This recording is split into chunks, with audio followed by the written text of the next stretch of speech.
რით ხსნით აი ამ კორუფციასთან ბრძოლას და ამ ბრძოლის დაწყებას?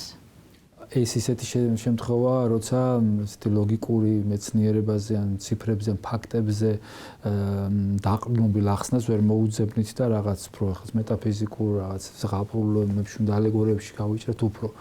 მე ეს ჩემი პირადი სუბიექტური აზრია, ის რომ ეს არ არის არანაირი ბრძოლა, ეს არ არის არანაირი სისტემური მიდგომა, ეს არის უბრალოდ ახალი დადგმული შოუ ამ 13-14 წლის შემდეგ დავემსგავსეთ ზუსტად იმ ბაყაყს, რომელიც არამეცნიერულ ექსპერიმენტებში ვიცით რომ ცხელ წყალში რომ ჩააგდო არ ჭირდება, თუმცა ნელად მის ბუნებრივ გარემოში, ანუ ცივ წყალში ჩადებული ჯამში და დაბლა ცეცხლზე მონთებული ნელ-ნელა რომელიც ცხელდება, ის ისე იხარშება და კვდება ამ წყალში, რომ ის ვერ ცხდება, იმიტომ რომ კომფორტის ზონას ეჩვევა.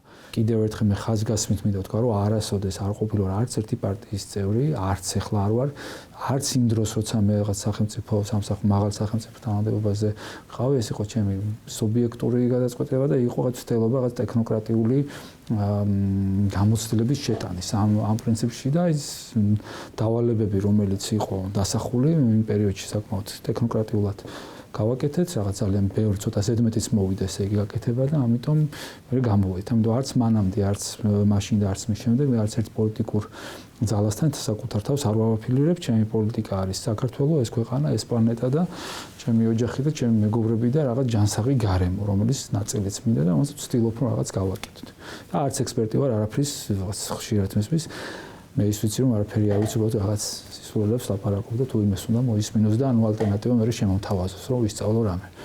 ამიტომ კონკრეტიკისკენ რომ მივიდე, ეს ყველაფერი არ არის სისტემური ბრძოლა ან სისტემური ნაბიჯები.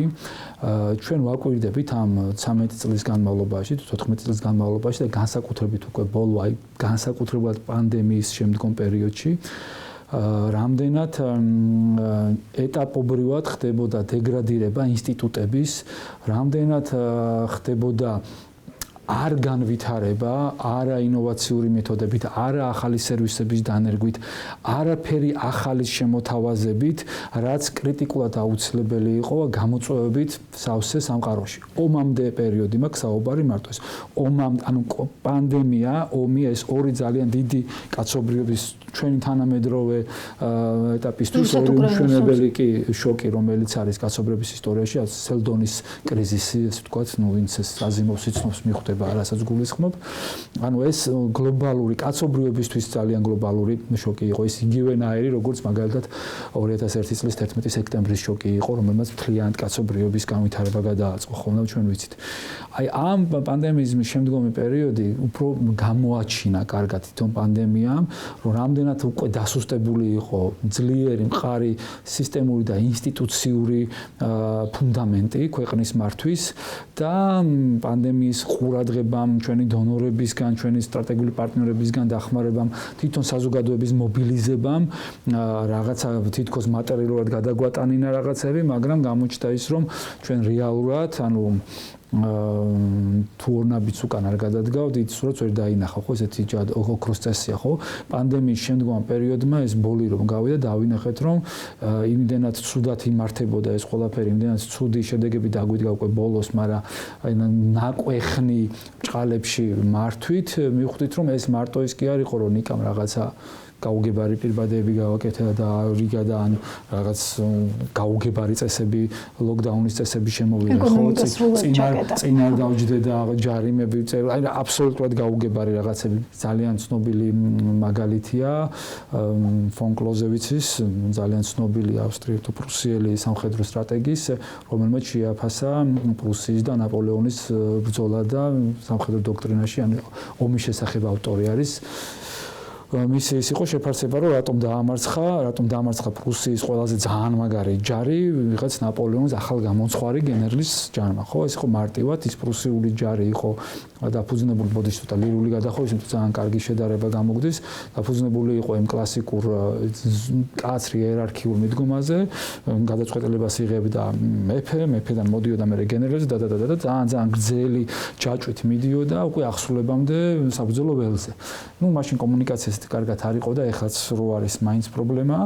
ხოლო ნაპოლეონის შემთხვევაში ნაპოლეონს ჰქონდა სტრატეგია სხვანაირად, დაყოფილი ჰქონდა პატარა, ანუ რაც ვიცით ჩვენ ლინ და ლატის მართვის სისტემებით, ქონდა პატარა მობილურ ჯგუფებზე დელეგირება, როგორც უაღრეს ხერდათავარ და სტრატეგია ჩამოყალიბებული, კარგად ახსნილი მისი გენერლებისთვის და მისი შემსრულებლებისთვის, დაყოფილი ქონდა მიკრო ჯგუფებად, თავისი артиლერიაც, თავისი ფეხოსანიც, ცხენოსანი რაზმებიც, რომელსაც ქონდათ კონკრეტული ახსულების გეგმები, იცოდნენ მიზანი რა იყო და ამიტომ გადაწყვეტილებებს სწრაფად იღებდნენ.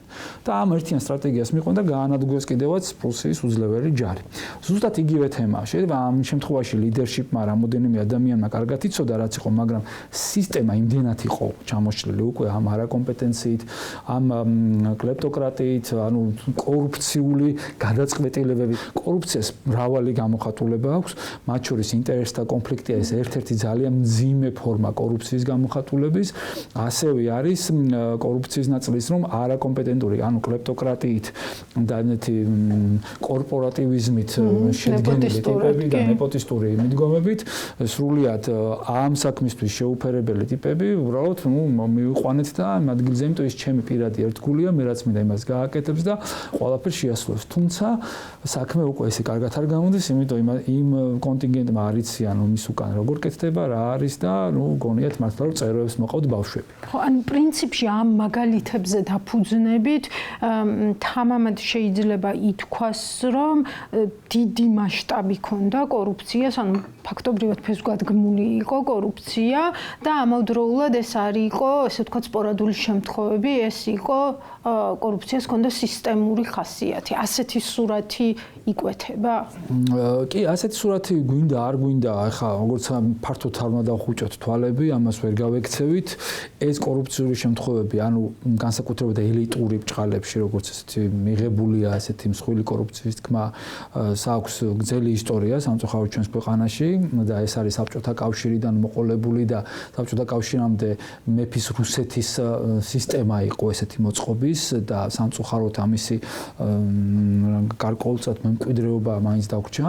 ჩვენ ვიცით რომ 2004 წლის შემდეგ, როცა და განსაკუთრებულად 2005 წლიდან, როდესაც ყველაზე მძიმე პრობლემა აღმოიფხვრა ერთად, იმიტომ რომ ძალიან დიდი იყო მოსახლეობის ნდობა ახალი ხელისუფლების მიმართ, მათ მისცეს მთლიანი მანდატი და მოხდა ესეთი თითქოს წარმოუდგენელი პატრულის რეფორმის გატარება, ხო, რაც მოხდა ინვესტიციები გაქცევა და მათ შორის კერძო და მათ შორის ვიცით ყველა ადამიანის დიდი ღვაწლი იყო, რომელმაც მე რაღაცა ძალიან სახე იცვალა და ფერი იცვალა სამწუხაროდ, მაგრამ მანამდე ეს კორუფცია იყო გაშლილი მთლიანად ამაგიდან. პატარა იყო, ყველას ეხებოდა. ფეთი ჩხარში კორუფცია, მაგრამ ფეთი კორუფციის გარდა ძალიან მსხვილი კორუფცია ვიცით ენერგეტიკაში რაც ხდებოდა, ნუ სრული უბედურება იყო. მაშინ თვითონ ხუმრობდნენ ესენი ჭყალებში ის დიდი ენერგეტიკოსები, რომელმაც მე გააგრძელეს ცხოვრება პროფესიული იმ წინა სისხლიანი მთავრობის დროსაც და მე ბედნიერი 14 წლის განმავლობაშიც იმ მოპარულ ფულს სახელმწიფოსგან კი არ თვლიდნენ, თუმცა სახაზავებით იმაშვებოდნენ მაგიდაზე ანაწილებდნენ, როგორც მედელინის კარტელები და ასეთ სერიალებში გვინახია ნარკობარონების. ანუ ესეთი დონეზე იყო, ანუ ყველა ბრჭყალებში რაღაცას პარავდა, მაგრამ მაშინ მათი მენტალობა იყო, ესენი პარავდნენ საბჭოთა კავშირს და ეს საოკური გაუგებრობა იყო. რეალური გარდატეხვა მოხდა ამ 2004-2005 წლებში, როცა პირველი ყველაზე უმნიშვნელოვანესი რეფორმა გატარდა, რაც ძალიან დიდი დამსახურებაა მართლა ამ ქვეყნის ისტორიაში. და მეორე საჯარო სერვისების მიღება, იმიტომ არ ვიცი თქვენ გახსოვთ თუ არა, საჯარო ეს ამონაწერში $100 უნდა გადაგვეხადა, რომ აღვიღო და მაშინ ხა ბანკში მუშაობდი, ძალიან ისეთი აქტიურად ყველაფერს ჩვენ ვაკეთებდით მაშინდელი ბანკირები და ეს იყო ხო იპოთეკის ხელშეკრულებისთვისაც ესე თემა მიდიოდა. შემდეგ მოხდა ამ ფეთი კორუფციის თითქმის გაქრობა და ჩვენ ძალიან პირველებში გადავინაცვლეთ უკვე სარეიტინგო ქულების დავიწყეთ უკვე კეთება და ახმა იყო კარგი, მაგრამ რაღაცა დროის მერე მაშინვე ნაწილობრივ, მაგრამ შემდეგ მოხდა ისევ გამსხვილებული ტიპების, ასე ვთქვათ, გაზულუქების კოეფიციენტის გაზდა და ეს ელიტური კორუფცია ჩამოყალიბდა სამწუხაროდ, ესეთი ძლიერად, ინსტიტუციურად, მაგრამ ეს ყველაფერი სამწუხაროდ მას მერე რაც რისთვისაც დიდი ფასის გადახდა მოუწია ამ რეჟიმს, რომელიც იყო 2012 წლამდე, მიუხედავად ამ ყველაფრის, ამ გაზულუქების, ამ ღრმა და ელიტური კორუფციისა, მათი ფიზიკური შესაძლებლობებისა, რომ ჯარიც გამოეყვანათ პოლიციას და გვცემდნენ კიდევაც ისინიც მაშინ და ძალიან მძიმედ იყო და ჩემმა ოჯახმა სამწუხაროდ გაიარა ის მოდულის წინ ღამების თენებით და ასე შემდეგ ეს ამბები, რომელიც არასოდეს არ სადავლაპარაკობთ და არც გვინდა და აზრიც არ აქვს ამას. ეს პატერნი არ უნდა გახდეს. მათ მაინც მიუხედავად იმისა, რაღაცა მოხდა, რომ დემოკრატიული რაღაცა პრინციპით არჩევნების გზით წავიდნენ, ხო? ჩვენ უნდა ყოველთვის ვეცადოთ, რომ დღევანდელი ობიექტური მოცემულობიდან ვიმსჯელოთ და ვისაუბროთ. ამ petty corruption-ის შემდგომ ან განვითარებას ზუსტად შეუწყო ხელი იმ სისტემურმა და ინსტიტუციურმა რეფორმებმა, რომელიც ჩამოყალიბდა. საჯარო რეესტრის რეფორმა, სახლის სერვისების რეფორმა, გადაწყვეტილებების მიღების რეფორმა, საპატრულო პოლიციაში, იგივე ნომრების რეფორმა, ხა ყველამ ვიცით ხო, მანქანის ავტომობილო ნომერი რო აგეღოთ, რა რიქშუნად გარიყავი, მე ფული გადაგეხადა უკანონოდ და ასე შემდეგ, ხო? მაგრამ ეს ყველაფერი რო ლეგალიზებული მოხდა და დაედო რაღაც საფასური. მაშინ ამ საფასურის ადეკვატურ სერვისსაც იღებდა და ჩვენც ყველა მოქალაქეც გადავეით, იმიტომ გადავეით ღვედის გაკეთებაც ვისწავლეთ, ხო, ქართველებმა, ხო, ამაშიც. ანუ რეალურად ესეთი ამ ნაწილმა, ამ სისტემურმა რეფორმებმა ხელი შეუწყო, რომ ესეთი რაღაცა დამკვიდრდა და უკვე ჩვენი კულტურის ნაწილი გახდა. თუმცა აი ამ შეიწრებული არც იმ პერიოდში, არც ქართული ოცნების მართვის, თქვათ, პირველ პერიოდში ესეთი მკაცრი შეფასებები, როგორიც იყო, თქვათ, კლეპტოკრატია, ხო, არ ყოფილა. ნელ-ნელა სწორედ ეს ტერმინოლოგია შემოეპარა, ესე ვთქვათ, ქვეყანას, ხო, რომ ეს არის უკვე კლეპტოკრატიული. მანამდე არ იყო ესეთი რაღაცა, უბრალოდ მასშტაბები იყო ცოტა სხვა. ეს რეფორმები, რომლებიც გატარდა, რომელიც უკვე ვახსენეთ, იყო კატალიზატორი იმის რომ ჩვენთვის აღქმადობა რაღაცნაირად შეიცვალა. რა თქმა უნდა, თუ ჩვენ ასპალიანი სკალით შევაფასებთ, ეს არ იყო რაღაცა 98%-იანი სიზუსტით, მაგრამ მანამდე თუ 0-თან ახლო ვიყავით, რაღაც 50-ს ამოვწდით, რომ კულტურა შევცვალოთ, ხო? პანდემიამდე თუ შევხედავთ 2009-7 წლის გლობალური კრიზისის შემდეგ სამყარომ ისევ 10-დან ისევ სწრაფად დაიწყო აღდგენა და თითქოს ეს გამოცდილება გაიზიარა, მაგრამ რეალურად გლობალიზაცია ეკონომიკური ბუსტი მოხდა და პოლიტიკაც, გლობალური პოლიტიკაც შეიცვალა და თან ეს ბევრი ფაქტორი ხდებოდა და ჩვენც რაღაცა ნაწილში გაგვიმართლა იმ მხრივ, რომ ეს მიზანი იყო ევროკავშირისკენ სვლა და 2017 წლამდე, 18, ანუ აი 19 წლის გავნილოვის ღამემდე ეს თემა თითქოს არ იყო. თუ ჩვენ დავაკვირდებით იგივე აი ამ ინტერესთა კონფლიქტის ნაწილს კორუფციაში, იმიტომ რომ ეს ძალიან მძიმე ფორმა, ერთ-ერთი უფრო უმძიმესი ფორმაა კორუფციის ინტერესთა კონფლიქტი. როცა თქვენ რაღაცა გავლენა გაგაჩნიათ თქვენი თანამდებობიდან ან პოზიციიდან გამომდინარე და იყენებთ ამას თქვენი გარემოცის სასარგებლოდ. ეს უფრო მძიმე ფორმაა, ვიდრე მაგალითად ერთ-ერთი რომელიმე დიდი კორუმპირებული ჩინოვნიკი გავარდა და ტენდერი რაღაცა ჩააწყო, მიაწყო, მოაწყო, ხო? ესეთ რაღაცებს აქვს უფრო ერთჯერადი სახე და უფრო დიდი ალბათობა იმის, რომ მალე დაიწვან და მალე მოხდეს მათი, როგორც ახლა დავინახეთ ჩვენ საკუთარი კაცი ჭამია ვირთხების გამოყვანის პროცესში ძლიერი უფრო სუსტრო შეჭამს, მაგრამ ინტერესთა კონფლიქტის ეს უფრო განგრძობითი პროცესია. ჩვენ მას ვაკვირდებით. ჯერ მარტო ედუარდ შევარდნაძის დროიდან მოყოლებული პარლამენტში ხედავთ ერთი და იგივე კეთილშობილ გვამებს, რომლებიც ამ თავის ინტერესთა კონფლიქტით ამ თავის ფეოდალურ იმპერიას ესე აშენებენ და მიდიან. და არავის არ ვასახელებთ, რა თქმა უნდა, არავის არ, მაგრამ ყველამ კარგად იცის, ხო, არ ვიტყვით, რომ ჩვენი კოლმეურნეობის თავმჯდომარეები ბევრი არიან, ხო? იგივე, აი მაგალითად, სუპერ მაგალითად პატარა მაგალითს მოვიყვანე და ესეთი ძალიან მაგარი ორგანიზაცია ჩარტე, რომელსაც აკეთებენ ძალიან მაგარი ადამიანები, რომლებიც არ არიან აზმდიდრები და არც რაღაც თავზე გადმოსდით და 15 ადგილზე მუშაობენ თითოეული, რომ ეს პროექტი განახორციელონ მთელი საქართველოს მასშტაბით ყველაზე პირველ ადგილებში მიდიან და ბავშვებს აძლევენ დონორების შემოწირულობით აძლევენ კომპიუტერს და ინტერნეტს უთმობენ, რომ ამ ბავშვებმა განათლება მიიღონ, იმიტომ რომ იქ სკოლები არ არსებობს და იქ რეპეტიტორი არ არსებობს და მომავალი ჭირდებათ და ამ პროექტით აი თქვენ რო ნახოთ უამრავმა ახალგაზრდამ ყველაზე მძიმე დასახლებული რეგიონებიდან მოახერხეს ის, რომ შედგნენ მათ კარიერაშიც, განათლებასაც მიიღეს, ბრძოლის ჟინიც გამოაჩინეს და ძალიან წინაც არიან წასულები და ასე შემდეგ.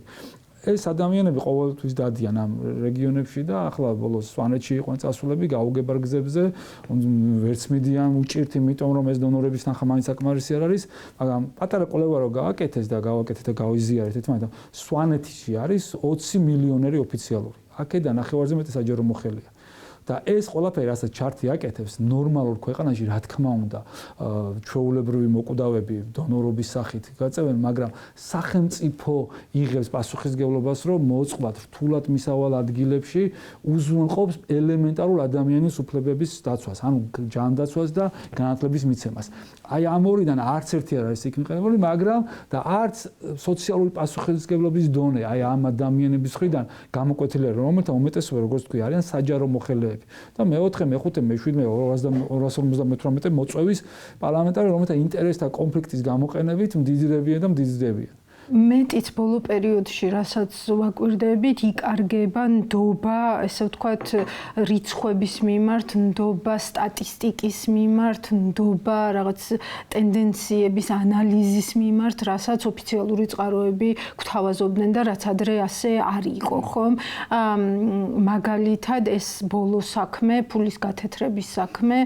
ხო ანუ ამდენი ფული ერთად არც წარმომიდგენია ანუ როგორ როგორ მოგვაწოდეს დიდი ბოდიშელენ რო გაგაწყვეტეთ ცოტა ლირიული და მე კითხვაზე რომ ყოფილა ამშენებელი ამ ქვეყნის და რა ვიცი ვახტანგორგასეს რა მეორე მესამე ან მე-17 ხარისხის მედალი მაინც უნდა მივცეთ ქართულმა ხალხმა ხო აი ზუსტად ეგ ხაზები წამოვიდა ხომ რომ ეს დაუკავშირდა ავტომატურად ლარის სტაბილურობას ეს დაუკავშირდა ავტომატურად ეკონომიკური ზრდის მაჩვენებლებს და ესე ვთქვათ ეს სურათი რომელიც ამ წლების განმავლობაში ესე ვთქვათ რაღაც პრაგმატული პოლიტიკის ნაწილად იყო მოწოდებული ჩვენთვის, ასე ვთქვათ, იმ წამსვე დაინგრა, ხო? ანუ ეს რა ტიპის სიგნალია რეალურად? ეს არის ძალიან ლოგიკური სიგნალი.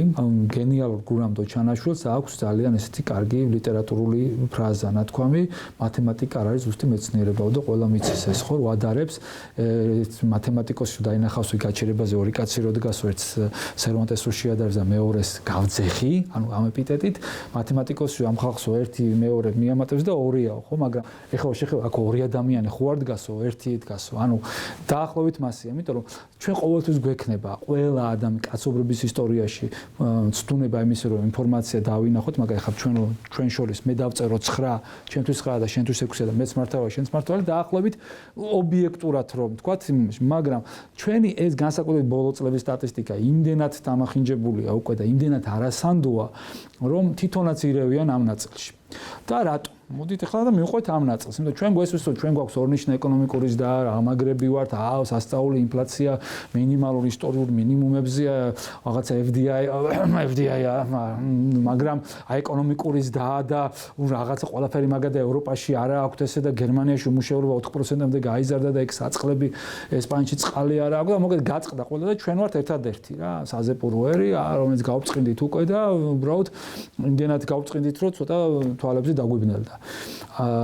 ეს ამ ნარატივის პასუხად უცბად აღმოჩნდა რაღაც გაუგებარი ვიღაცა საწყალი ტიპი, საწყალი მართლა, იმიტომ რომ განტევების სუპერვაცი გაიჩითა, ანუ ამ სიტყვის ყველაზე დაბალი იერარქიიდან წარმოდგენილი, რომელმაც მოახერხა 2 თუ 3 წლის განმავლობაში, ანუ ეს 22-დან 24-მდე იყო თუ 24-ის ჩათვლით ეს ვერ გავიგე, მაგრამ ოკეი, 3 წელი ვთქვათ, სრული 3 წლის განმავლობაში თითქმის 2 მილიარდი ლარის შემოტანა, იმიტომ იმ პერიოდში კურსს თუ ავიღებთ, რომელიც ესე თამაშობდა ცოტა მეტი იყო, იქ არის დოლარზე საუბარი და ევროზე და ასე შემდეგ, თან ფიზიკური ქეში შემოიტანა, ეს ატარებდა და უცბად გაათეთრა.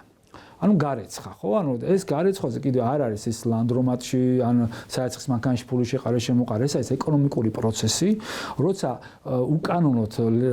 უკანონოდ მიღებული შემოსავლის ლეგალიზება ხდება. ამისთვის არის ძალიან რთული პროცედურები, განსაკუთრებით ბოლო 20 წლის განმავლობაში ძალიან გართულებულია და ყოველწელს რთულდება, საბანკო სფერო რეგულირდება ბაზელის ეგეთ ცნობილი მეთოდოლოგიით და ძალიან და ცალკე AML და KYC. ამიტომ ესეთი მარტივიც არ არის. დავანებოთ თავ იმას, რომ ფიზიკურად ეს ფული ტელეპორტაციით მოხდა საქართველოს ტერიტორიაზე. ანუ საბაჟო არ გამოვლენდა, ჩვენი საბაჟო ხო ძალიან მაგარია და სუპერ მაგრად მუშაობენ და ოკეი, ტელეპორტაციით მოხდა რა გამოიგონეს ეს. ერთი რომ საავტო ჯიხურებში ამხელა დიდ თანხაზე ტიპები ქეშებით არ დარბიან და არ აკეთებენ და ეს არ არის სისტემატური ხასიათი. მეორე რომ ესეთი სიმპტომატური ტიპი როა, ეს ყველა საავტო ჯიხური არის ეროვნული ბანკის მიერ ლიცენზირებული სუბიექტი. და მეტნაკლებად ესეთი ტრანზაქციები რო ხდება, იქ შერჩევითობის პრინციპია, ან განმეორებადობის პრინციპი და ბანკსაც უნდა დაესვა, ან ბანკებს სადაც ეს ხდებოდა ამ თანხის მობილიზება კითხვები და ეროვნულ ბანკს დავისთავად აუცილებლად. ტელეპორტაცია ვიცით რომ ჯერჯერობით კარგად არ მუშაობს და ვთქვათ რომ არ იმუშავა და შემოსვლისასაც ამ მთლიანი ღერძი და ჯაჭვი იყო ჩართული, მაგრამ კიდევ და კიდევ ეს არ არის ერთეული რაღაცა ვაუ შემთხვევა. ეს არის აისბერგის წვერი, განსაკუთრებით ომის დაწყების შემდეგ, რაც გვესმის, რასაც უყურებთ, რასაც ხედავთ და რასაც ვაკვირდებით ჩვენს ქალაქში, ჩვენთან ამოქალაქეებთან. ნახავდით ალბათ ეროვნული ბანკის განცხადებას, ძალიან მშრალი განცხადება იყო, თანამშრომლობთ პრაქტიკულად ეს იყო ნათქვამი, ხო, ანუ შეიძლება რომ ვთქვათ, სეფს აღმოეჩინა, ესე ვთქვათ, ეს რაღაც საეჭვო აქტივობა და აქედან დაწყებულიყო ეს პროცესი. თქვენ რო წარმოიდგინეთ, რამდენად მძიმეა პროცედურა ელემენტარული გადარეცხვის რაღაც ნაწილში. მე ბიზნესშიც ვარ ჩართული და თან მიწევს რაღაც ცოტა ისეთ პროდუქტთან შეხება, სადაც ძალიან ბევრი საერთაშორისო სანქცია მოქმედებს, იმ წყეულ ქვეყანასთანაც ვიწყებს შეხება, იმიტომ სხვა გამოსავალი არ არსებობს და ეს ესეთი კომოდიტია, რომელიც ჩვენი ქვეყნისთვის აუცილებელია და ამ ნაწილში სანამ სისხლის ანალიზს არ ჩავაბაროთ ხომ და კიდე სხვა ანალიზებს, დეტალურად ყოველ ახალ ჯერზე დღეში 12 ჯერ ისე არაფერი არ ხდება. ძალიან ჩაკეტკიტებულია ეს ყველაფერი, ამიტომ ეს თეორიულადაც შეუძლებელია ეს რაღაც რომ მომხდარიყო. ჩვენ ვაკვირდებით რომ ჩვენი ეკონომიკა ქაღალდზე იზრდება, მაგრამ იზრდება ძალიან არაჯანსაღად, იზრდება არა ინკლუზიურად და იზრდება მხოლოდ ერთეულებით. ეს ერთეულებიც არიან რატომღაც ყველა ნიჭიერი ინტერესთა კონფლიქტში ჩართული მთავრობასთან დაკავშირებული ტიპი, გინდა არ გინდა და აი მაგიათი ეკონომიკა იზრდება, ხო? ჩვენი პოლიტიკური ისტაბლიშმენტი ცალკე ის არის რა, აღნიშნვის ღირსი, ეს ჩემი სიტყვები არის, ჩემი მეგობრების და კოლეგების, ყოფილი კოლეგების სიტყვებია ევროპარლამენტიდან და ევროკავშირიდან და რამოდენიმე კოლეგა მინისტრის ბრიტანელის, რომ მეო გასაგებია ერთ ბრიტანელი ძალიან ჩვენი პარტნიორები ვართ. მეო გასაგებია რომ არისტოკრატიული ოჯახიდან ვარ და რაღაცა მე-9 საუკუნის მასში ცხოვრობენ კიდევ იმის ნაშენებში და სხვანაირად არ გამოვაო რომ ჩვენი ფეხსაცმელის მკერავიო არისო, რომელიც ჩემ დიდ ბაბუას უკერავდაო. ფეხსაცმლის იმის ოჯახი და ეხლა შენ რომ მიხვიდე იქ ძალიან ძვირი დაგიზდება, მაგრამ მე ჩემთვის იაფია თუ ჩემი იმითი კვოტით იყიდიო, მაგრამ შენ ალბათ არა, ამიტომ საქართველოში ესეო მიღებულიო, რასაც უყოფე თანამედროვე იტალიურ კულტურიებთან არისო დრესკოდიო ოფიციალური ქართული პოლიტიკისო. იმიტომ რომ მართლა შეხედო ჩვენი საშუალო პარლამენტარის დრესკოდი აღემატება ლარებში თუ მიმჯელებს რაღაც 20-30000 ლარს, მარტო 60. და მათი ხელფასი თუნდაც მინისტრებისკენ წავიდე და იქით აბსოლუტურად არაადეკვატურია. ეს ხო წლების განმავლობაში ესე უცბად გაიზარდა. ვაკვირდებით ქუჩაშიც ჩვენ ოფიციალური სტატისტიკა არ არის, მაგრამ ოდესღაც ამას ვცდილობდი რომ დამედგინა ამეკლია ქონების გადასახადის გადამხდელთა რაოდენობა, რომ ზარაღემატება სამწუხაროდ 40000 ადამიანს ამ 3.5 მილიონიან ქვეყანაში. ანუ ეს ის 40000 ადამიანი, ვინც თვითონ თვლის და აღიარებს, რომ მისი შემოსავალი 40000 ლარს აღემატება წელიწადში და 1% თავის ქონებიდან იხდის. ადრე მანქანა შედიოდა, მერე მანქანა მოხდეს, ეხლა ისევ დაემატა, მაგრამ რომ დაემატა ჩვენ ვაკვირდებით ეს ციფრი გადასახადის გადამხდელებს არ გაზრდილა რა. მიუხედავად იმისა, რომ მე ეხლა ბოლო წლები საკმაოდ ჭყალებში ზარალიანი ეგზიტი მქონდა საჯარო პოლიტიკიდან, მე საქართველოში დიდად არ ვიმკეთებ, საქართველოს გარეთ ვაკეთებ ძირითადად საქმეს და ამ კანონმდებლობით მე აღარ მეხება ეს გადასახადი, მაგრამ მაინც ვაფსებ ვიხდი. კი, არა, მეც ვაფსებ ვიხდი და ამიტომაც რაღაცები რაღაც გადმოხდნენ და შეუძლიათ ჩემი საჯარო დეკლარაციები ნახონ, რაც იყო მთავრობაში მისვლა და ეხლაც ნახონ და ძალიან ადვილად ნახავენ, რომ როგორ შეიძლება ჭყალებში საზერო სამსახურში ტიპი მივიდეს რა, მართლა და ცოტა სულელი უნდა იყოს, მაგრამ ოკეი. ამ ნაწილში და ჩვენ ვაკვირდებით, რომ მინიმუმ თბილისში მანქანების რაოდენობა რო ავიღოთ, რაღაც მილიონამდეა ხო, თითქმის ასული, ну, აქ მთელი საქართველოსთან ჩამოდის, მაგრამ თუ დავაკვირდებით საცობში გაჩერებისას თან ისეთ საყვარელი გზელი საცობები გვაქვს, დავაკვირდებით ჩვენს გარშემო დაახლოებით ყველამ კარგად ვიცით, რომ მინიმუმ 100000 ლარზე მეტი ღირებულების რამდენი ავტომობილი მოძრაობს, რომელიც აშკარად 40000-ზე მეტია.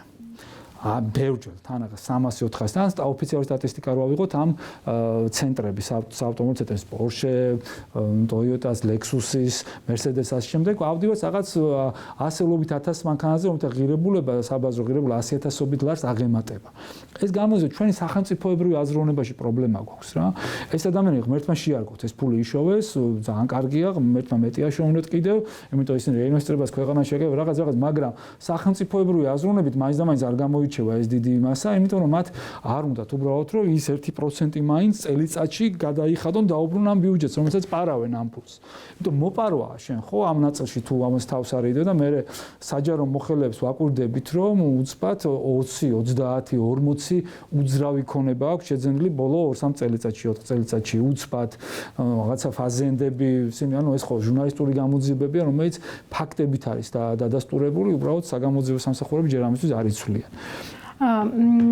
ერთი ხაზი რაც აქვს ამ კორუფციასთან ბრძოლას არის ესე ვთქვათ ეგრეთ წოდებული ასე ვთქვათ რეფორმების ხაზიც ხო ანუ ყოველ შემთხვევაში ასე არის გაფორმებული ვთქვათ სახელმწიფო საწარმოებთან თუ მათი ესე ვთქვათ რეფორმირების სურვილი რომელიც სხვათა შორის პროაქტიულად წამოვიდა ესე ვთქვათ ირაკლი კობახიძისგან ხო ანუ აი რა მოლოდინი გაქვთ ამ პროცესისგან და რას ნიშნავს ის რომ 700 მილიონი შეიძლებოდა დაზოგი იყო ასე ვთქვათ სახელმწიფო საწარმოების რეორგანიზაციის პროცესში. აი თვითონ ეს კითხვავე პასუხს იძლევა რა რომ რაღაცაში საჯარო სექტორში, სახელმწიფო სექტორში ბრწყალებში დაიზოგა 700 მილიონი წელიწადში.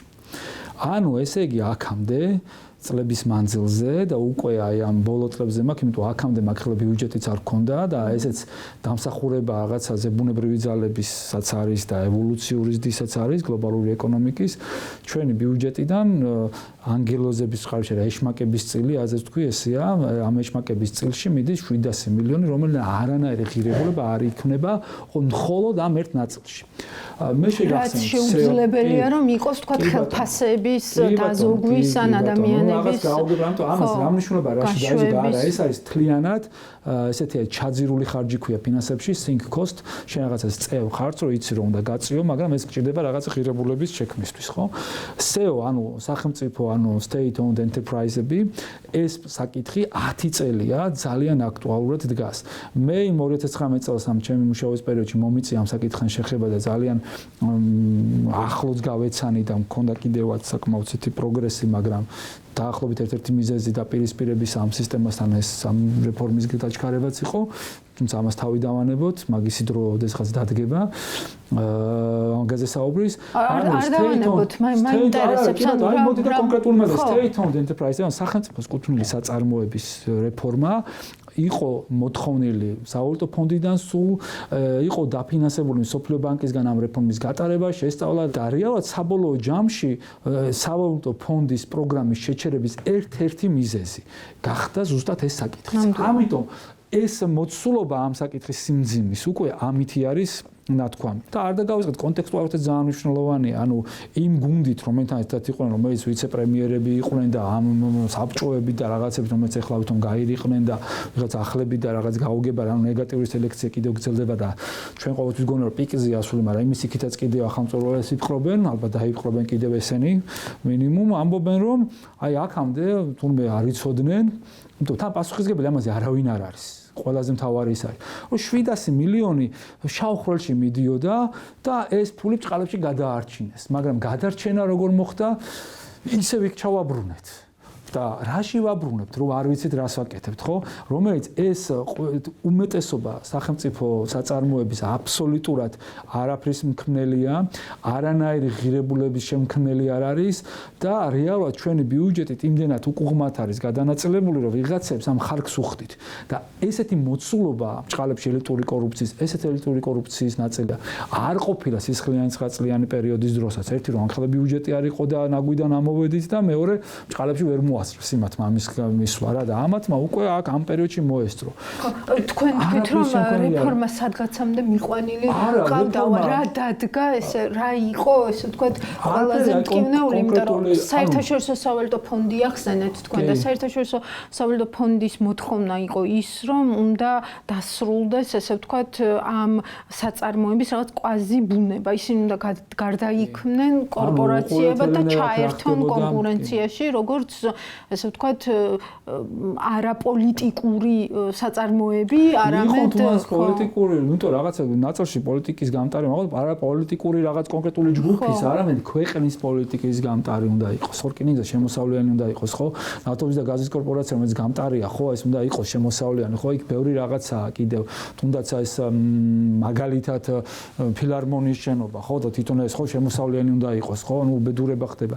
ყველაფერი მოდის იქიდან, რომ ერთია სისტემური ნაწილი, საქართველოში ამ ქვეყანაში არის ორი მნიშვნელოვანი ინსტიტუტი, ნუ აუდიტის სამსახური, რომელიც რაღაც პერიოდულად აკეთებს და ნუ კომპეტენცია კვალიფიკაციაზე არ აქვს საუბარი და მე თვითონ აი ამ მაგალითად სადაც ყველაზე დიდი კონცენტრაცია აი ამ სახელმწიფო საწარმოების მართვის ქოლგა არის ეკონომიკის სამინისტრო, ეკონომიკის სამინისტროს ყავს თავისი აუდიტის შიდა აუდიტის სამსახური, რომელიც ძალიან კომპეტენტური ხალხისგან იყო და პატრიოტი ხალხისგან დაკომპლექტდა და აკეთებდნენ ამ თავის საქმეს კარგად.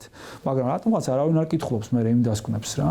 დამცინოვდნენ რომ მე კითხულობდი და აუტოვებ მე წაკითხულები თავის გახაზულით, მაგრამ არავის არ უნდა ამის ახსულება ამ წელს. ამიტომ ეს რეკომენდაციებად რჩებოდა ნამდვილად. რომ სოფლიო ბანკის ექსპერტები, რომლებიც მოწერილები არიან და არიან, ისინი უბრალოდ თავის საქმეს აკეთებენ, ნახეს, შეისწავლეს, დადეს და გეუბნებენ აღასრულე რა, შენ რაღაც გააკეთე რა. რეიტინგებში კარგი ვთქვა რომ ჩავშვეთ ხომ ამ რეიტინგებში შიგნით ყველაზე ცუდი პოზიციები ზუსტად მაგამ ბავშვი გვაქვს, ხო? აი ინტერესთა კონფლიქტებია ძალიან დიდი, სამართლიანი ახსულება არ არის, ინსტიტუციური მიმართულება არ არის და ასე შემდეგ და ასე შემდეგ და იმისთვის ისა იმიტომ შენ სესხს გაძლევს და ჩვენ მაინც და მაინც იაფი სესხი არ გქონდა სოფლიო ბანკისგან და მე იმპულს რო ვიხდით მაგალითად რაღაც გაუგებარ 10 წელზე მეტია მიდის ხო თუნდაც ვითომ ინოვაციის და ეკოსისტემის შექმნა და შედეგი არაფერი არ აქვს რაღაც უხარია თუ ვიღაცებს გრანტი აიღეს აკარგე წავედი და შედეგი მონეტიზაციის არ გვიდგება ხო ანუ 10 წლის მანძილზე ეს სისულელე იმხილაფულია მაგრამ ეს სესხია ეს მე შენ ჩვენმა შვილებმა ჩვენმა მეზობლებმა და მათმა შვილებმა უნდა გადავიხადონ სისტემა არის ადამიანები ადამიანებისგან არის შემდგარი ეს ყველაფერი. ამიტომაც ყველას ჩვენი ღირებულებები გვაქვს, ჩვენი ხედვა გვაქვს, ზოგს შაქრიანი ყავა უჩევნია, ზოგს ყავიანი შაქარი, ხო? ანუ ამაზე არა, მაგრამ ჭიქა მაინც ყველას გვჭირდება, ხო? და ამ ჭიქაზე შევთანხმდეთ, მოდით რა. ამიტომ ეს ბჭყალებში ვითომ რეფორმა, არანაირი რეფორმა არ არის. ეს არის სისტემური დანაშაულის მტკიცებულება, რომელიც თვითონვე აი ამ მართველმა ძალმომრეობრივმა გუნდმა აღიარა ამ ნაწილში და ის კი არ თქვეს რომ აი მოდი ჩვენ გამოვიძიებთ, ნახოთ, გავშალოთ, ტრანსპარენტულად მივყვეთ ამ პროცესს, ვინ არის პასუხისგებელი, როგორ იმიტომ ეს დღეს არ გაჩნდა. რაღაცა ტიპის შიდა პარტიული ვენდეტების ციკლს ვაკვირდებით ახლა და არა მცდელობას თანმიმდევრულ ეს მცდელობა იყოს რეალური რაღაცის შესვლის. მოდი მარტივად ვთქვათ რა, ყველა ამაზე ლაპარაკობს, ყველა მთავრობა, ბახტაძეს ჰქონდა ეს იდეა რომ 6%-ამდე გავზარდოთ GDP-ს ხარჯი განათლებაში, რომ რეალური განათლებაში წავიდეს, ხო? 700 მილიონი ლარი, რომელიც ბჭყალებში გაჩნდა უცბად. ძალიან მაგარი ტიპი, აი პრინციპული დააჯახუნა ამ ვიღაცა ტიპმა ლიდერშიპის მეფემ ამ ნაწილში და თავის პატარა ფეოდალებს ჩაახსნა ვიღაცა გაუგებარი ტიპები და 700 მილიონი გაჩნდა უცბად არაფრიდან. ну ეგეთ 700 მილიონი ძალიან ბევრია, მაგრამ ოკეი, გაჩნდა.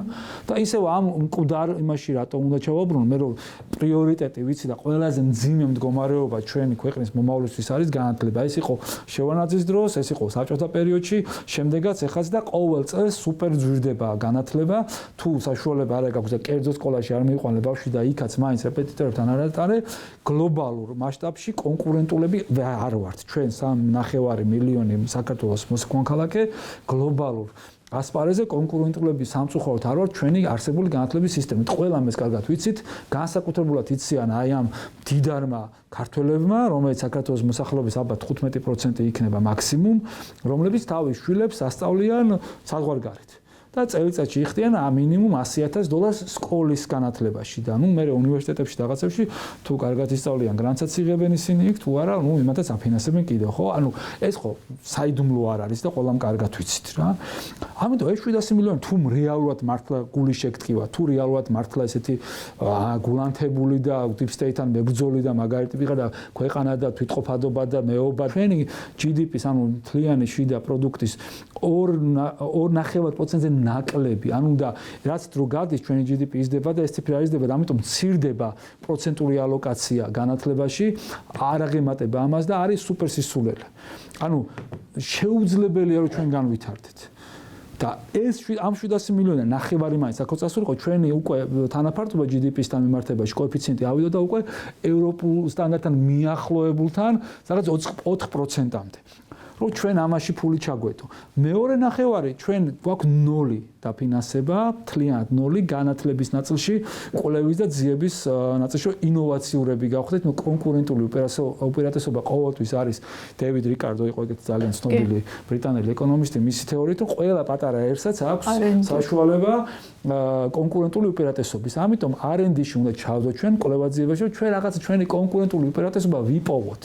0-ს ხარჯავთ ამაში. განათლებაში რაც იხარჯება იქიდან ყველაფერზე და ხო ვიცით მეცნიერებათა აკადემია გვაქვს ხო აგერ ღარიბაშვილს აჩუქეს ხო ის რომ დაურეკა ბატონმა ყორშიამ ჟურნალისტმა მიაღებინა იმას აკადემიკოსის წოდება ხო ანუ ეს აკადემიკოსი რაღაცა გვაქვს ხო ქუჩის აკადემია რა ვიცი ინსტიტუტები უამრავი ისის და ამ 3.5 მილიონ მოსახლეობაში 8 მილიონი პროფესორი და 10 მილიონი აკადემიკოსი ყავს რეალურად არაფერს არ ვქნით კონკურენტულები არა ვართ ინოვაციურები არა ვართ ამიტომ ეს თავშით არ მოხდება ამას ჭირდება ინვესტირება, ფულის ჩასხმა, რეალური საქმის კეთება და არა ის როგორც ჯიტას ფული იკარგება ასევე შავხრაში და ასევე სისულელე, რომელიც არასოდეს არავის არ შეუსწავლია, არის ესეთი ცნება impact assessment, ანუ გავლენის შეფასება. მეთოდოლოგიები ძალიან ბევრია, სხვადასხვა მიმართულებით და ჩვენც იგივე ბიუჯეტის დანახარჯებით შეგვიძლია გავლენის შეფასება გავაკეთოთ ნებისმიერ ნაწილზე. ამიტომ ლოგიკური ვართ ლოგიკურ წერტილში, სადაც უნდა ვიყოთ. კი, აი ჩემი შემდეგი კითხვა არის ზუსტად რიაზე, იმაზე რაც თქვენ თქვით, ანუ გავლენის შეფასებაზე, ხო? და თქვენ ახსენეთ, ანუ გარემო გაჯერებული, ასე ვთქვათ, ინტერესთა კონფლიქტებით, ქრონიკ კაპიტალიზმით. რისთვის უნდა იყოს მზად კერძო სექტორი და ბიზნესი, აი კორუფციასთან ბრძოლის, ასე ვთქვათ, აი ამ ციკლში, ხო? ერთი მაგალითი უკვე მივიღეთ, ხო? დაანონსებული, ხმაურით დაანონსებული თეთრი სიის გაუქმება, ხო? აი და მიზეზი ესე ვთქვათ, რომ ეს სია არასწორად გამოიყენებოდა. თავისთავად სია კი არ იყო ცუდი, არასწორად გამოიყენებოდა, მაგრამ ამიტომ სია უნდა გაუქმდეს, ხო? აი ამ ტიპის გადაწყვეტილებები, როდესაც ის ბიზნეს სექტორს ეხება, აი ამ რეების გარეშე ისევ ინტუიტიურად რისი მომტანი შეიძლება იყოს ბიზნესისთვისაც ერთი მხრივ და ქვეყნის ეკონომიკისთვისაც. ეს არის საფასური, რომლის ხარკის ფასია, მოკლედ რა, რომელსაც განსაკუთრებულად მსხვილი ბიზნესი იხდიდა ამ წლების განმავლობაში. ხო, დამალული არავისთვის არ არის, თვითონ ბიზნესი ცოტა ესეთი ხმამაღალი, კი არა, რაღაც მრავალ ხრივი აღქმის სიტყვაა, ხო? ანუ საქართველოში არის რაღაც 400,000-მდე კომპანია დარეგისტრირებული, აქედან 90% არის მცირე და საშუალო და მიკრო და ინდმეწამე და რაღაცა, რეალურად მუშაობს უფრო ნაკლები და მსხვილი ბჭყალებში ბიზნესი, ანუ ყოველთვის პრივილეგირებული არის დაახლოებით 150-200 კომპანია, რომლებიც რეალურად კი რაღაცა დოვლაც ქმნით ეკონომიკური სარგებლობებით, მაგრამ ჩვენი საქართველოში არსებული საქმიანობის თითქმის 80%-ზე მეტი არის დაკავებული რაღაც სერვისზე, რაღაცის გატარებაზე და რა თქმა უნდა ამ მსხვილესი ბიზნესებიდან აბსოლუტური უმრავლესობა არის მიბმული სახელმწიფო ბიუჯეტზე. თეთრ სიაში ხო შემთხვევით მე და თქვენ არა ვართ, ხო? არიან ის კომპანიები, ვინც გინდა, არ გინდა, ამდენი წლის განმავლობაში რაღაც ექსკლუზიურად, ოლიგოპოლიურად თუნდაც რაღაც ამ საქმეს აკეთებენ. ჩვენ ხარისხზე არ დავთ, ხარისხზე მე არ შევაფასებ, ჩვენ გავდივართ, ხედავთ, ხო, როგორი ხარისხითაც კეთდება ჩვენი ინფრასტრუქტურა, ხო? ალბათ კარგად ასე თუ ისე, რაღაცა არის, მაგრამ არ არის და აქაც ესეც ხო ბიზნესებია, ის უმსხვილესი ბიზნესები არიან. და უცბად გადაწყვეტილება მოხდა იმით, რომ всё გავაუქმოთ, გააუში წავიდნენ, არ გვინდა და წავიდა და ამის იქით რა კეთდება, გაუქმება კარგია, მაგრამ რეალური ანუ ესეთი საგზაო რუკა ამ სიის გაუქმების შემდეგ ახსულებები როგორ უნდა წავიდეს, ვერ ხედავთ, არ არის. აქაც თუ ეს გაუქმდა, ამის გაუქმებამდე წინამორბედების გადაწყვეტილებები. წინამორბედი მიღებული გადაწყვეტილებები ამ საქმების შესრულებაზე, რომლებიც 5-6 წლით გადავად და ან თუ გაკეთდა ეგრევე ერთი წელიც არ გაზვან ყველაფერმა, ხო შესაძლებელია. რაღაცა პასუხისგებლობა ხო აქვს ვიღაცას ასაღები. ხო არ შეიძლება ასე ხელის მოჭრით წავიდეთ. აი ამ სისტემურ კორუფციაზე ვინ უნდა იყოს ყოველთვის მართველი ტიპია, ხო? ამ შემთხვევაში ოჯახში ხო ვიღაცა ოჯახის თავი და ოჯახის თავები, ხო? ამ შემთხვევაში რაღაცას ვიღაცა პასუხისგებლობა ხო უნდა იყოს, მე რომ საჯარო მოხელე რო ხდები, შენ არ ახარ ლაქშერი ტიპი რა, ბიზნესის მფლობელი არ ახარ, შენ ხარ მსახური, ხო? ეს ხალხი არიან მსახურები, ემსახურებიან 3,700,000, ნუ უკვე ამ სტატისტიკით 3,800,000 ადამიანს, რომელიც შეიძლება არ იცნობენ, ღირებულებითი თანხმედრა არ აქვთ, მაგრამ ისინი იძულებული არიან, რომ თითეულის მომსახურე იყვნენ. და ამიტომ ღარიბაშვილამდე მივა. არ ვიცი ღარიბაშვილამდე რაღაცა, რა ვიცი ღარიბაშვილი რა ჩვეულებრივი ერთ-ერთი რიგითი ასე ვთქვათ გამლელი იყო აქ, რომელიც უცბად გამდიდრდა, უცაბედად, მშობლები გამომდიდრდნენ უცაბედად, თუ თვითონ არაფერი, როცა იყო თანამდებობაზე ტარს უკრავდნენ და როცა არ არის უკვე რაღაცა, არ ვიცი, გაუგებრობა. რამ სახელებს და გვარებს ამ შემთხვევაში მნიშვნელობა არ აქვს. პასუხისგებლობა აქვს მართველი გუნდი თუ ამბობს და ჩვენ ვართ გუნდი, პასუხისგებელი იმაზე ჩვენ რომ დავდივართ გარეთ და ხედავთ რომ ინფრასტრუქტურა გაუბედურებულია, გზა არ ვარგა, ყველაფრის ჰაბი ვართ, მაგრამ A პუნქტიდან B პუნქტში, C პუნქტში B პუნქტის გავლით დროულად ვერ მივალთ, ვერც ტურისტი ვერ მივა, ვერც პროდუქტი ვერ მივა, ვერც ამ გამტარობაში ვერ მივდივართ და ყველანაირად ისევ შვებით რომ ნებისმიერ სამყაროს ჯანსაღ წევთან ზღუდავთ ურთიერთობას, იმიტომ რომ ჩემი არაკომპეტენტურობა იქ არ გამოჩნდეს და იმიტომ მე მირჩევნია აქ მოვერიო და სუსტი ვცემო და სუსტები ვცემო, ოღონდ მე კი არა დავიქირაო ვიღაცა გრიშამიშა და ხარებები და ვიღაც გაუგებარი ტიპები და იმათ ვაცემინო სხვები, იმიტომ რომ იმისი ეშინება და ნუ აი ამ იმითი ჩემი ძალაუფლება გავამაგრო, გავამყარო და გავაგრძელო აი ამ ბიუჯეტის ფულის მოპარვა და ვიყიდო Porsche და რა ვიცი, კორპუსები ავაშენო და 20-30 ბინა შევიძინო. ნიკა, ინვესტორები როგორ ხედავენ ამ პროცესს, თქვენი გამოცდილება რას აჩვენებს?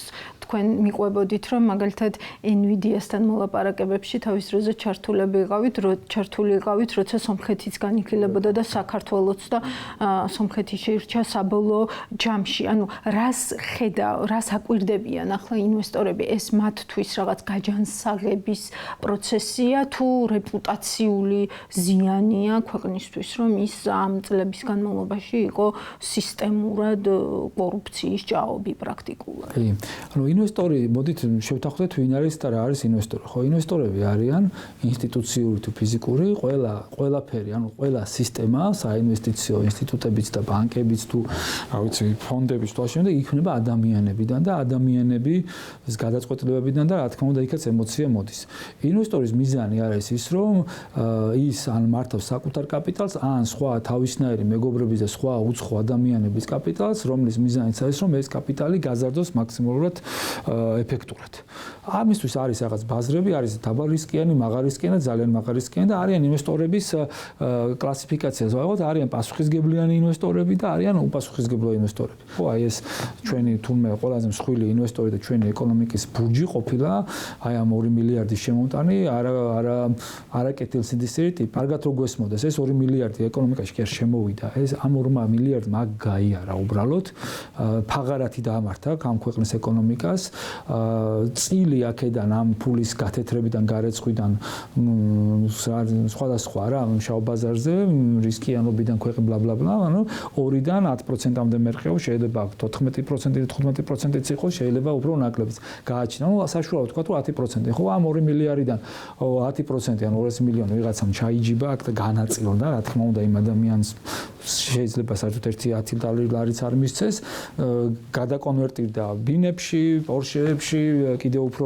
ძვირფას მანქანებში და რაღაცებში და მედნიერად დარჩა რეალურად ამ ეკონომიკის დასს შეუწყო ხელი, იმიტომ რომ იმპორტი გაიზარდა, ამითი ექსპორტი რეალურად არ გაიზარდა ამ ნაწილში, იმიტომ რომ Porsche ვიყიდეთ, Ferrari ვიყიდეთ, რაღაცა რა ვიცი, მე წავიდნენ და საზღვარგარეთ რაღაც ბევრი ფული დახარჯეს და ეს დანარჩენი ფული უბრალოდ გავიდა აქედან და ჩვენი რეპუტაცია დააზიანა ამ 200 მილიონზე მეტადაც, ამ 2 მილიარდზე მეტადაც და კიდევ უფრო წლებშიც ძალიან დიდად.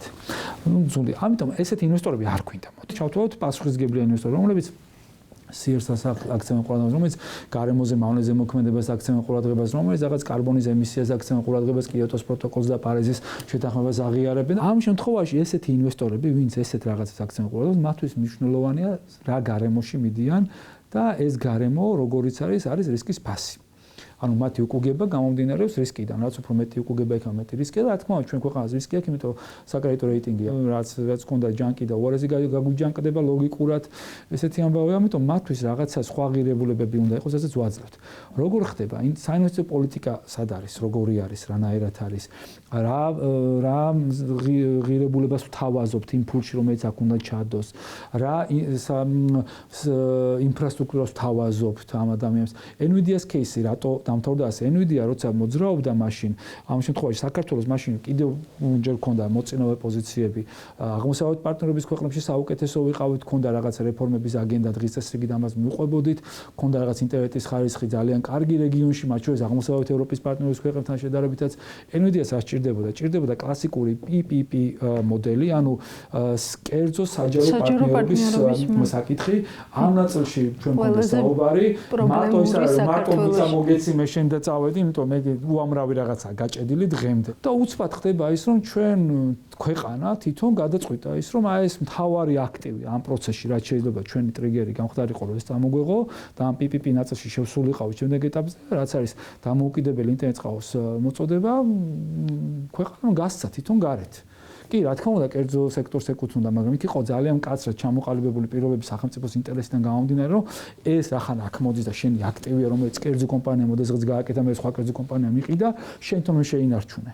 და ამაზე იყო ძალიან დიდი ბილატერალური, ანუ სახელმწიფოს შორის შეთანხმებაც, ჩვენი სტრატეგიული პარტნიორისაც, ჩვენი მეზობელისაც, რომელიც ასევე იყო და უბრალოდ აორთქლა, გაქრა. მოხდა სულ სხვაგან.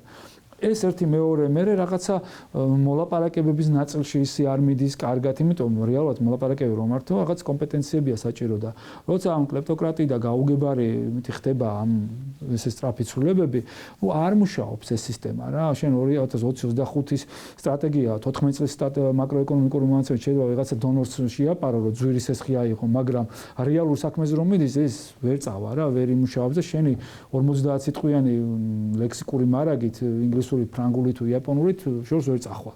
ამ შემთხვევაში ან თარჯიმანი უნდა მიიყვანო, რომელიც კარგად იცის, რისი თქმაც კიდე შინაარსით გადასცეს, ან შენ უნდა შესძლო ამ ყველაფრის გაკეთება და აღსრულება. ამიტომ Nvidia-ს кейსიც ეს მარტივი იყო, ისევ და ისევ, აი ამ ნეგატიური სელექციით, კლეპტოკრატიით და ასე შემდეგ. Nvidia-ს გარდა ბოლო აი ამ პანდემიის შემდეგ პერიოდში მით უმეტეს ომის ეფექტის შემდგომ პერიოდში რა ინვესტიცია ვიცით, რა მოლაპარაკება ვიცით, რომ ჩვენ მაგიდასთან დავჯექით, წარმატებით წამოვიღეთ, ან წარმატებით დავს. ეს ის კი არა, რომ მომლაპარაკებელი არის 6 მილიარდიანი მემორანდუმი. მემორანდუმი non-binding-ი, ანუ არა ვალიდური ჯერჯერობით, იმედია იქნება, მაგრამ აქაც იგივე თემა ისევ.